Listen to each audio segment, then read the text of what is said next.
Here we go. So the reason why I stuck with little a and little b, looking at rectangular form of polar coordinates, was that that will be exactly the same for looking at complex numbers.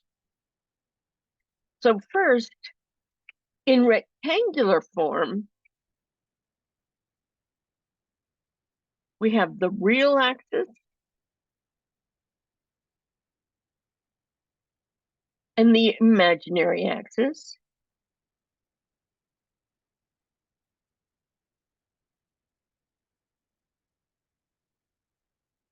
So that a point, say, and usually complex numbers use the letter z rather than x or y. So if z is equal to 2 minus 3i,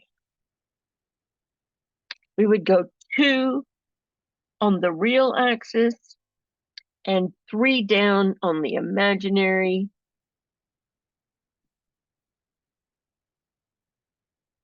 So z1 is right there. Where would we plot the number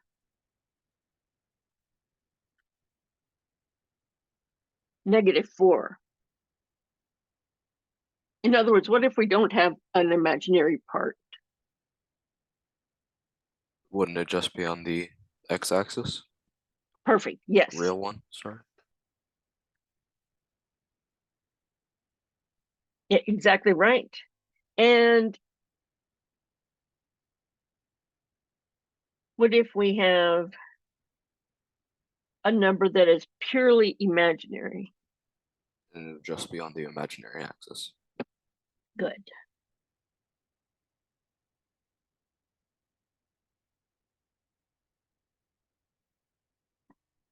One thing that I think is important is that I've seen often people saying that uh, I is defined to be the square root of -1. And this is a true fact, but this is not the definition. The definition comes from I squared. I is the only number you can square and get a negative answer. So this is its raison d'etre. This is what gave birth to I. And then everything went from there. It's just amazing to me that actual real things in the world have equations describing them with complex numbers. So they're not real, they're just different. You can see with this little sketch that we can define a point z using a plus bi or using r comma theta. And we're going to go back and forth in exactly the same way that we did with purely polar form. We've got some notation. The modulus of a complex number is like its magnitude or its length. The notation looks like absolute value, but this is R. This is defined to be the square root of a squared plus b squared.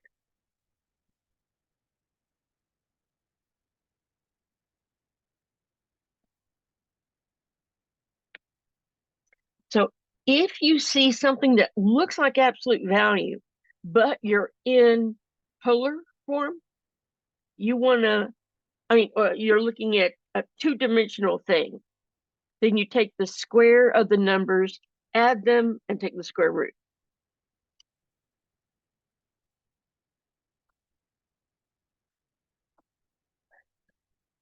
So let's find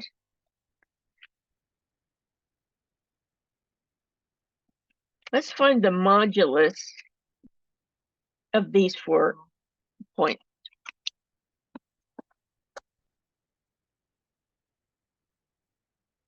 For Z1, we've got little a is 3, little b is -3. So we have 9 plus 9 is 18. 18 is 2 times 9. We can bring that square root of 9 out, and that's 3 times the square root of 2. So R, or the modulus of this particular complex number, is 3 square root of 2. The angle, well, let's see. The tangent of the angle will be little b over little a. Little b is -3. Little a is 2. So we get, oh no, little a is 3. Yay. So we get -1. The only angle that has a tangent of -1 is -pi/4 if it's invertible. And let's see if that's the right place. Z1 is in quadrant 4, so this is great. If we had noticed that Z1 was in quadrant 2, we would have done 180 or pi minus pi/4. Okay. Oh, notation. So when you have a polar, a complex number in polar form, you can express it as z r comma theta, but more often you'll see z equals r times cosine theta plus I sine theta. And these thetas are the same. So like, for instance, this point that we just messed with would be, we said that r was 3 square root of 2.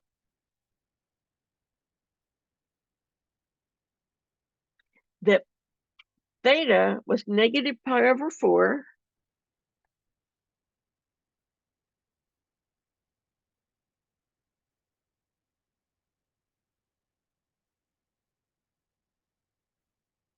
And we would leave it like that.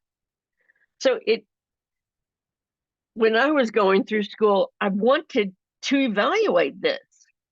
But if you evaluate it, you'll end up back with rectangular coordinates, a plus bi. So you don't want to evaluate this. You want to leave it. The notation that is better is Euler's form,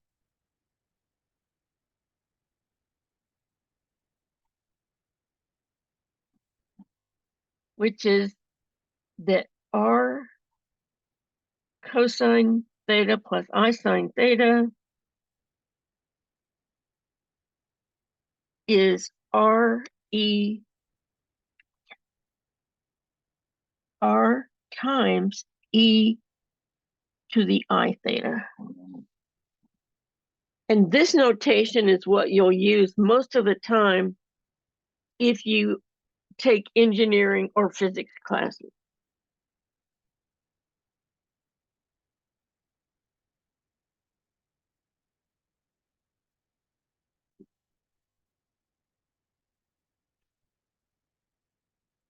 Oh, it looks like Sunday morning, this coming Sunday morning, we're not going to have we're not going to have ACES or Canvas or anything until noon. All right, so we've got these 3 forms. To find r, we're going to take a squared plus b squared square root And to find theta,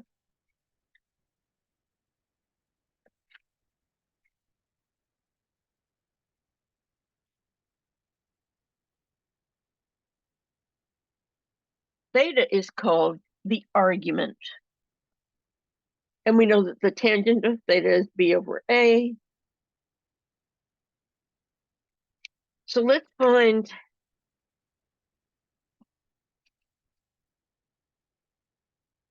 here we go. Let's find the argument.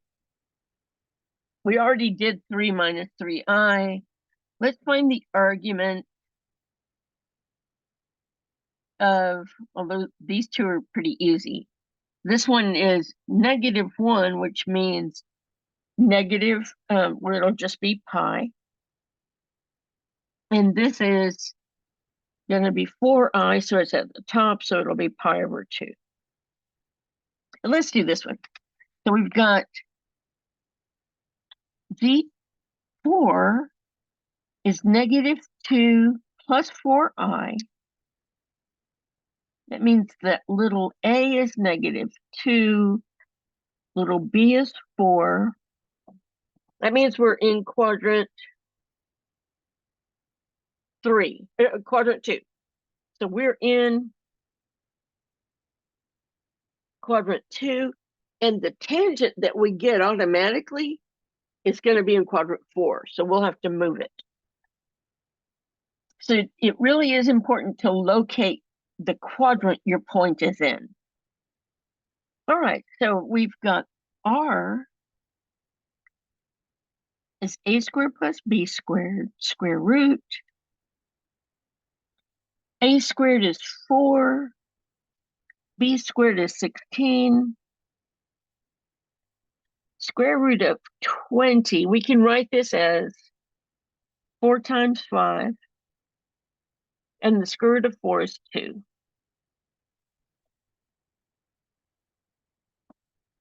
For the argument, we have theta is equal to the arctan, or the inverse tan, of b over a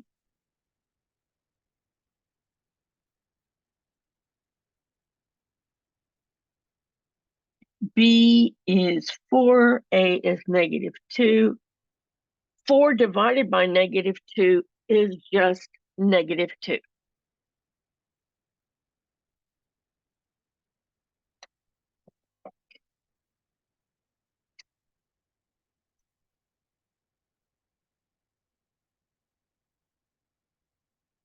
Oh my, sorry, my calculator fell under the table. Just a second.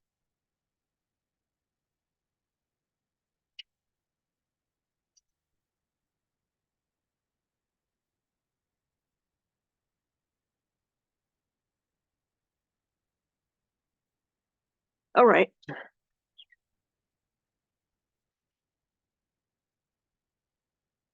So if we have -2, and I'm finding the inverse tangent, I get -63.4. Excuse me. This is in quadrant 4.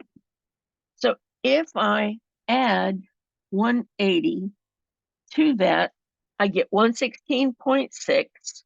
That'll be the angle in quadrant 2. So it'll be, let's see, 116. This is 120. This is 90. So 116 is going to be over here somewhere. And it should be directly opposite this 60.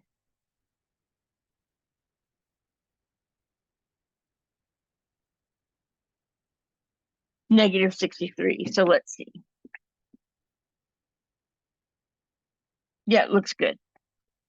And we said that r was 2 square root of 5. Let's see.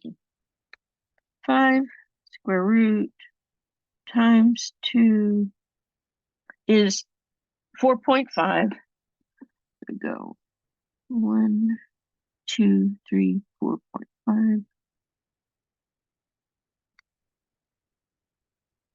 and this is the point.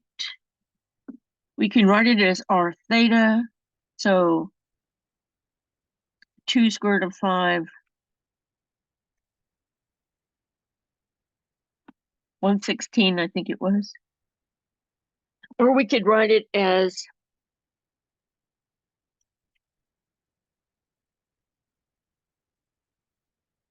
r cosine theta sine theta. So 2 square root of 5 cosine of, and now we need in this form, excuse me, in this form, we need the angle to be in radians. So I'm gonna do this. Oh, come on, go away. Pardon me. Here we go. So we've got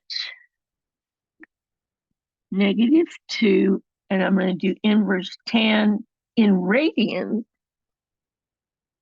And I'd like to know how many pi's are in this. So I'm going to divide by pi. So the angle is -0.4 pi plus I sine -0.4 pi. Did you see how I did that? I made sure I was in radians. The value I got included pi, so I divided by pi so that I could write the angle as a multiple of pi.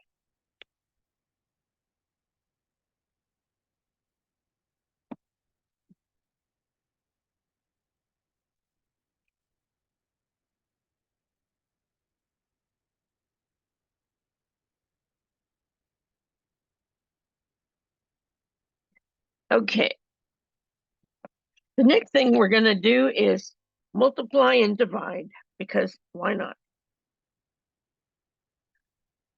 If we have two complex numbers in rectangular form, to multiply them, it's just exactly what you would expect. We're going to distribute. And we're going to remember that I squared is -1. So the powers of I is a really wonderful thing. We have I squared is -1, I cubed, that's I times -1, so that's just -I. I to the 4th is, wait, that's I squared times I squared. So -1 times -1 is +1. I to the 5th is I times I to the 4th. So it's just I times 1, which is just I. So you can see that powers of I are cyclic. We have I, -1, -I, 1, I, -1, -I, 1, I. All right, so let's find the product of Z1 and Z2 if Z1 is 3 plus 4I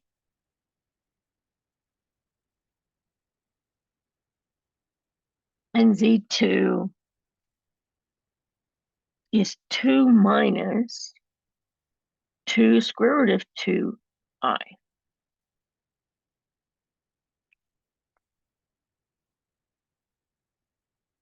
So we're just going to distribute.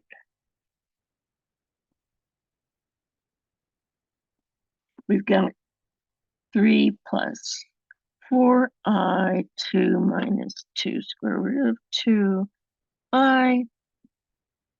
3 times 2 is 6. 3 times -2 square root of 2I is -6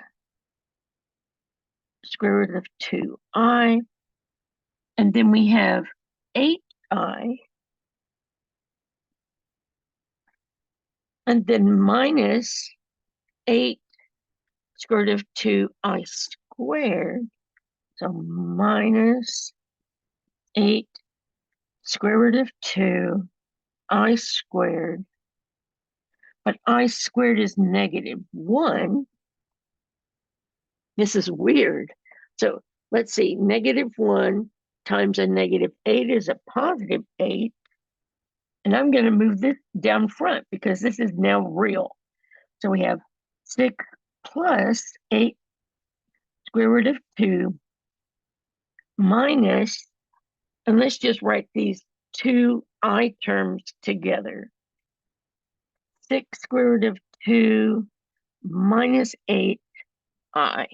And I have a minus here in front of the 8 because I put a negative in the front of these parentheses. So it's possible to find the product. It's not beautiful, but that's okay.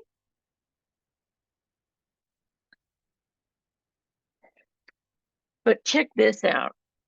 Let's let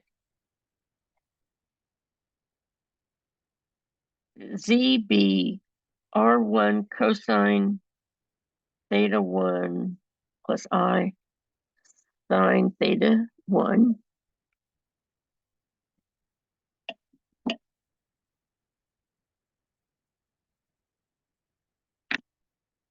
And let's let Z2 be R2 cosine theta 2 plus I sine theta 2 to multiply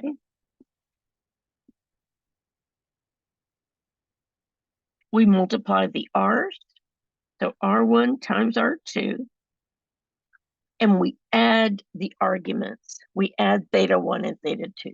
So we have cosine of theta 1 plus theta 2 plus I sine theta 1 plus theta 2. And that's kind of gorgeous. And in our next class, Wednesday's class, we'll see the first beautiful discovery that builds on this. So let's take two complex numbers that are in polar form and find their product.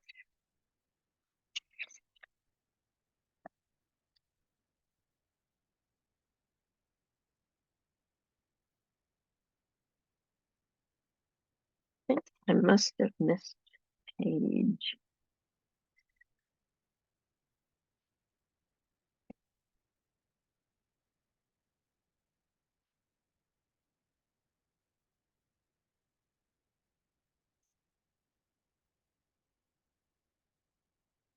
I somehow missed page 2. Just one moment, por favor.